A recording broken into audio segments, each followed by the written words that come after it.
Hey everyone, welcome back. We're going deep today into those awful LA fires and how they especially hit the celebrity community. Yeah. I think we all want to understand, what happened beyond just like the news headlines and the dollar amounts. So that's what we're going to look at today. Yeah, it's easy to think of celebrities, living in like a totally different world. Right. But this really shows how these things don't care, who you are. It affects everyone. Totally. And we've got a long list here of names and their reactions to it. Mm-hmm. So let's start with someone who lost everything. Miles Teller and his wife Kelly. Oh, wow. They actually just bought their dream house in 2023 for $7.5 million. Yeah. And now it's just gone. Wow. That's got to be so devastating to achieve a lifelong dream. I know. And then just have it taken away like that. It really makes you think about material possessions, Right. Even for those who seem to have it all. It's a crazy reminder that life can change so fast. Yeah. And speaking of sudden loss, we have to talk about Ricki Lake. Oh, yeah. The home she lost was where she got married just 3 years ago. Oh, wow. She called it her heaven on earth. It's not just property damage, it's losing spaces that hold those really personal memories. Right. That feeling of home is something you can't replace. Yeah. I think a lot of people can relate to that. For sure. And Cameron Matheson, the soap star, also shared a video of what's left of his house. Oh, gosh. And he was saying it's where his kids were raised and where they hope to, raise their own families someday. It's like the future being disrupted. That connection to a place generationally adds another layer of grief to all of this. Yeah. It's like losing not just the present, but also a part of your future. Yeah. Now, contrast to those who lost everything. Let's talk about someone who was actually really lucky, Mario Lopez. Okay. He shared that his house was a mess, but still standing, and expressed a lot of gratitude for that. Yeah. But also acknowledged the total devastation in his community. Right. And that's an important point. Even when you're spared the worst, seeing the suffering around you can still be really hard emotionally. Yeah. It's that mix of relief and survivor's guilt that people deal with in these situations. It's true. And speaking of gratitude, we have to mention Sandra Lee. Okay. She said she wasn't sure about the fate of her Malibu home. Oh, right. Saying it's in God's hands. I thought it was interesting how she referenced that poem, Footprints in the Sand. Yeah, it shows how people turn to faith and spirituality, Yeah. for comfort in those moments. That idea of giving control to a higher power can be a source of strength when you're facing something so unknown. A very human response. Yeah. For sure. Now, this next story really hit me hard. Billy Crystal, who's been with his wife for almost 55 years. Wow. They lost their home. He said, every inch of our house was filled with love. Beautiful memories that can't be taken away. That's really powerful, Even though the physical structure is gone, the love and those memories they made, those endure. It's a reminder that what matters can't be destroyed in a fire. It's so true. And it makes me think of what Tina Knowles said, Beyonce and Solange's mother. Oh, yeah. About losing her home. My favorite place. My sanctuary, my sacred happy place. It shows how our homes are more than just buildings. They're an extension of ourselves. They reflect who we are and give us that feeling of peace and security. Totally. And for some, that sense of security was just totally shattered. Paris Hilton actually saw her Malibu beachfront home burning on live TV. Oh my gosh. While she was with her family. She said it was something no one should ever have to experience. Imagine seeing your home destroyed in real time like that on TV. It's just another reminder of how quickly life can change and how even those with, wealth and privilege are still vulnerable. Absolutely. It puts things in perspective for sure. And speaking of privilege, let's talk about someone who used theirs to help Jamie Lee Curtis. Okay. Even though her home was spared, she was on social media telling people to pack an emergency bag and support the Red Cross. That's great. It's a good example of how people with influence can use it to, raise awareness and encourage people to take action that can help. Exactly. She also shared a really touching tribute to a local church that burned down a place where she actually got sober 25 years ago. Oh, wow. This highlights how these fires destroy more than just homes. Yeah. They wipe away those places that hold, community significance, spiritual meaning, personal history. It's a reminder that these aren't just buildings. They're part of people's lives. Yeah. Now, another celebrity who was really affected was Anthony Hopkins.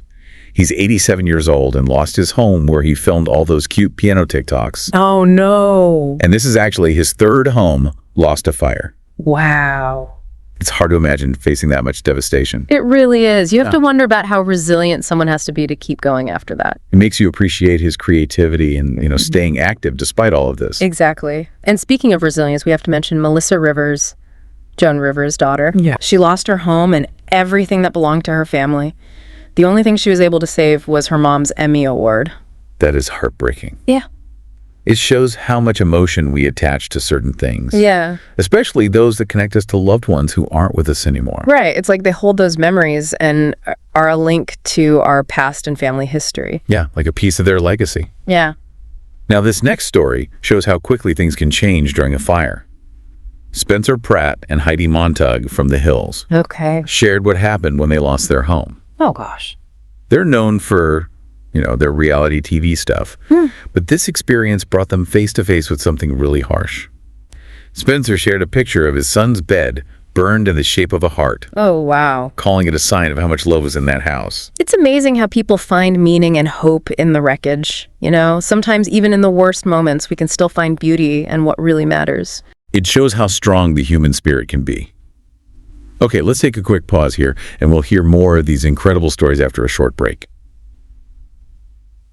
We're back, and wow, these stories, they really get you thinking about what's important. Yeah. We've heard about some really tough losses, but also amazing stories of people bouncing back. It's inspiring, Even in the middle of all this chaos, people find ways to help each other rebuild. And speaking of helping, we have to mention Steve Guttenberg again. Right. He was out there helping firefighters with evacuations. Yeah, it was incredible to see. He was actually encouraging people to leave their car keys. Wow. So volunteers can move them out of the way for the fire crews. It just goes to show that anyone can make a difference in a crisis. Absolutely. No matter who you are. And, while some were out there helping others, were anxiously waiting for news about their homes. Right. Yvonne Strahovski, for example, initially shared a hopeful message that she thought her house had survived. I can only imagine that waiting game. Must have been so hard.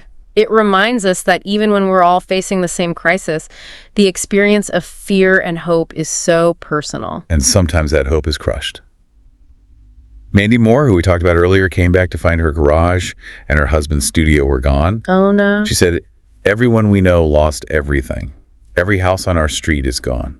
Wow. Just imagine coming back to a whole neighborhood that's just wiped out. I know. It's not just about rebuilding your own life. You have to face the trauma of a whole community. Yeah, she even talked about feeling survivor's guilt. Right, which is a very real thing in these situations. It is. It's that feeling of why was I spared when so many others weren't? It can be hard to feel grateful when so many are hurting. Yeah, it's that mix of relief and empathy that can be really difficult to process. This brings us back to Sandra Lee, who we mentioned before, who was uncertain about what happened to her house. She gave an update saying, it's in God's hands. It shows how, in times of crisis, people turn to their beliefs for strength. Whether it's religion, spirituality, or just believing in humanity, those beliefs can really ground you when everything feels chaotic. It makes sense. And for parents, there's that extra responsibility of trying to shield their kids from the trauma. Oh, absolutely. Mandy Moore talked about trying to shield the kids from the immense sadness and worry, I feel. It's such a challenge to protect children's innocence while still being honest with them. Yeah. Parents have to handle their own anxieties while also being there for their kids. It's a tough situation.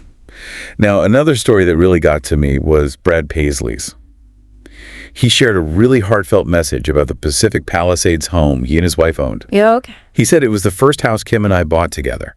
Losing a home with that much history and sentimental value has got to be so difficult. Yeah, it's like losing a part of your shared story. Exactly. And he acknowledged how big this tragedy was. He said, I don't know where to begin. Mostly right now, I just want to mourn the loss of a town. That feeling of helplessness when you see so much devastation is understandable. It is. Sometimes all you can do is just grieve and process what's happened. Right, and it's important to let ourselves do that even if we feel pressure to stay strong and move on. Exactly. And sometimes that grief comes with anger and frustration. Yeah. Mark Hamill, for example, talked about running from his Malibu home and called these the most horrific fires since '93. It brings back all those memories of past trauma. It does. And it makes you wonder, what can we do to stop this from happening again and again? It's a complicated issue. There's no easy answer. Right. But it's something we have to talk about. It needs experts, policymakers, and the whole community to figure out how to lower the risk of this happening in the future. Now, on a brighter note, we've seen lots of stories about people helping each other, strangers offering support, and communities coming together. It's true. Maria Shriver summed it up perfectly. She said, "We have evacuated, but are safe, but people have lost everything." Her words show both sides of this, you know? There's the relief of being safe yourself, but also the immense sadness for those who lost so much. It's that mix of gratitude and empathy all at the same time. And it's not just about what happens right after the fire. The recovery is going to be long and hard. Rebuilding takes time, resources, and so much strength. It does. And for a lot of people, the emotional scars will probably last longer than the physical damage. It's important to remember that people will need support for weeks, months, even years. Exactly. And that support can be a lot of things. Financial help, emotional support, volunteering, or even just listening to people who are struggling. All of that is so important. You know, hearing all this makes me wonder, what can we learn, even if we weren't directly affected by these fires? What are your thoughts on that? I think one thing is that it's a powerful reminder that life is fragile and unpredictable. These fires have shown us how quickly things can change and how important it is to cherish those we love, our communities, and the time we have together. It's like a wake-up call to appreciate what we have, because we never know what tomorrow will bring. Absolutely. Another lesson is the importance of community. We've seen so many people coming together to help each other, offering shelter, donating supplies, being there for each other. It shows that we're not meant to go through these tough times alone, and even small acts of kindness can make a difference. And finally, I think this makes us think about how prepared we are for the unexpected. Has we taken steps to protect our families and homes? Do you have a plan for emergencies? It's easy to forget, but these fires remind us that disasters can happen anytime, and being ready can really matter. That's so true. Well said. We still have more stories to share, so let's dive back in. And we're back for one last look at how these terrible fires change things for folks in LA. It's been a really tough but also inspiring journey. Definitely. You know, tragedy can hit anyone, but it often brings out the best in people too. That strength, compassion, the willingness to help others. Exactly. And let's jump back in with a story that really shows that spirit of helping remember Elizabeth Chambers. The one who posted those early pictures of the Palisades High School on fire. Yeah, she was one of the first to get the word out. Well, after she evacuated, she actually started using social media to connect people who needed a place to stay. Wow. With those in that room. That's amazing. Even while dealing with her own stuff, she found a way to support her community. Right. It's like that instinct to just help in any way you can that really stands out in these moments. It shows that even small acts of kindness can make a big difference. For sure. Now, we also heard from a lot of parents who are figuring out how to handle all this with their kids. Right. Like Jennifer Love Hewitt shared this really emotional message about holding as much hope as I can for our home and our kids while we watch everything burn. Oh, gosh. It's just heartbreaking to think about what she must have been going through. I know. And it shows how hard it is for parents during these times. You want to protect your kids, but also prepare them for what's happening. It's tough. Oh. And it's not just about protecting them from the danger. It's also about helping them deal with the feelings afterwards. Right. Like Mandy Moore mentioned, trying to shield the kids from the sadness and worry. It makes you think about how we talk to kids about loss and trauma and the future. It's a balance between being honest and reassuring. And every parent has to find their own way to do that. Absolutely. There's no one right answer, especially in a crisis. So true. Now, before we wrap up, I wanted to go back to something you said earlier about learning from all this. What are some of the big things we can take away, even if we weren't directly affected by the fires? Well, I think one of the biggest things is that it reminds us how precious and unpredictable life is. Right. These fires showed us how fast things can change and how important it is to cherish our loved ones, our communities, and every moment we have. It's like a wake-up call to appreciate what we have, because you just never know. You really don't. Another big lesson is the power of community. Yeah. We saw so many examples of people helping each other out, offering shelter, donating things, being there for one another. It reminds us that we're not meant to go through tough times alone. Yeah. And even small acts of kindness can have a big impact. And finally, I think this makes us think about how prepared we are for the unexpected. Have we done what we need to do to protect our families and our homes? Do we have a plan in case of an emergency?